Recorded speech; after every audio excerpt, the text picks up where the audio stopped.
You're watching Global BC. This is Global News at 11. Good evening. Thanks for joining us. Effective today, there are new rules again for international travelers. Richard Zussman has the latest on what you need to know before you go by air or land.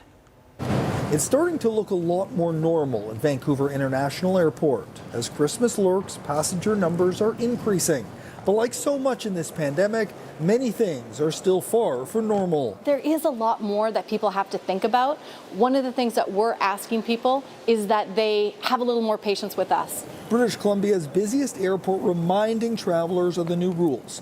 All departing passengers must be fully vaccinated against COVID-19. Starting Monday, all travelers to the United States must show a negative COVID-19 test taken within 24 hours of flying or a document showing a COVID-19 recovery in the last 90 days. We need people to fill out ArriveCAN. So there are a number of different elements. We want them to find out about that by going to Transport Canada website, Government of Canada website, or yvr.ca. For air travel back into Canada, travelers must be vaccinated and fill out ArriveCAN. Travelers coming from anywhere but the United States and Canada will be tested upon arrival. Based on the volume, we'll adjust. Some passengers may take home tests, but for now, our officials on the ground at the airports are administering these tests. The land border, different coming back to Canada. All travelers must also complete the ArriveCAN form. Must produce a negative COVID test if trips are longer than 72 hours. Shorter than that, there's no test requirement for Canadians. And a random test could be administered to anyone coming into the country. Many people confused by these requirements, leading to hefty fines or quarantines. MPs have received hundreds of complaints about this, Mr. Speaker, and Canadians deserve reasonable accommodation at their own land border. Because of those complaints, the federal government now changing the rules. I've spoken with the CBSA so that there's additional guidance to provide the opportunity for travelers to provide the information that is necessary on ArriveCAN in person at the borders. But like so much, that could change as well. Ottawa even saying with worries about the Omicron variant, testing may even come back for those Canadian travelers leaving for fewer than 72 hours. Richard Zussman, Global News, Victoria. And here's a look at our latest COVID numbers. 3 days worth, we have 946 new cases, 2,876 active cases. 241 people are in hospital. 89 of those patients are in the ICU. 11 more people have died from complications of the virus.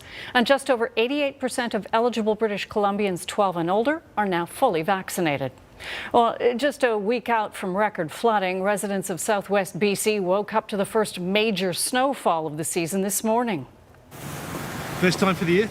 Oh, first time, man. The snow started falling at about 2 o'clock this morning, and most areas of the south coast got 5 to 10 centimeters by the time it warmed up, though some areas did get hit harder. The snow made for some slippery conditions on the morning commute, but having had enough warning, cities including Surrey had crews out in force to salt and plow the roads. A little earlier this year than I would like to see, but as far as dealing with the snow, nothing has changed since last year or the year before. It's kind of business as usual. We always like to remind, people when they're driving, give the plows plenty of room to work. Short of that, just take your time getting to where you have to go. Of course, the snow made for an exciting morning for school kids. A handful of schools even declared a snow day and canceled classes. Cleanup underway on many parts of the island to clear roads and power lines from the snow. As BC Hydro says that at the peak of the storm, approximately 9,000 customers lost power. Most of the snow hit the northern regions of the island, where up to 20 centimeters was reported. Crews say they may not be able to restore power to everyone overnight.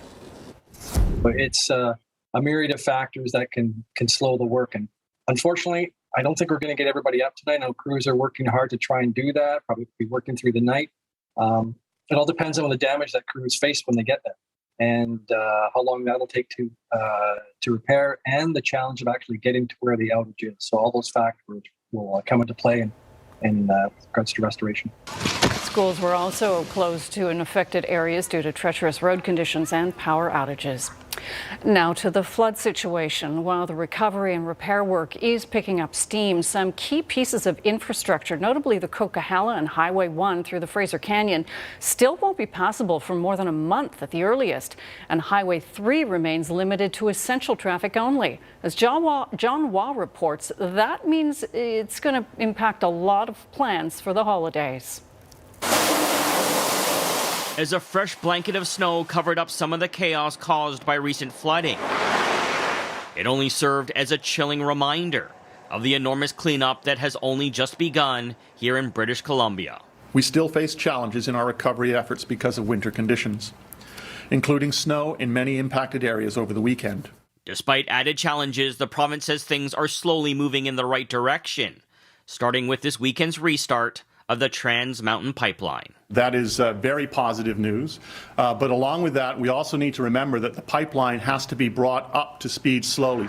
For now, the 30-liter gas cap is still in place until December 14th, with a slight chance it might be lifted sooner. We have to consider the impacts this will have for Parkland, our only refinery here. It will take, once it receives oil, a good 5 days to get back up and running. Being able to fill up the gas tank is only part of the equation, as many wonder which highways will be open in time to visit family over the holidays. We have a long way to go. We have to be clear about that. Our transportation network and supply chains continue to be challenged, and we need to limit our travel unless it's necessary. While Highway 7 is being reopened to all travel, restrictions remain on Highway 99 and especially Highway 3. It's the lone corridor for large commercial vehicles traveling between Metro Vancouver and the rest of BC. We're still seeing too many accidents, though, and we need that situation to improve.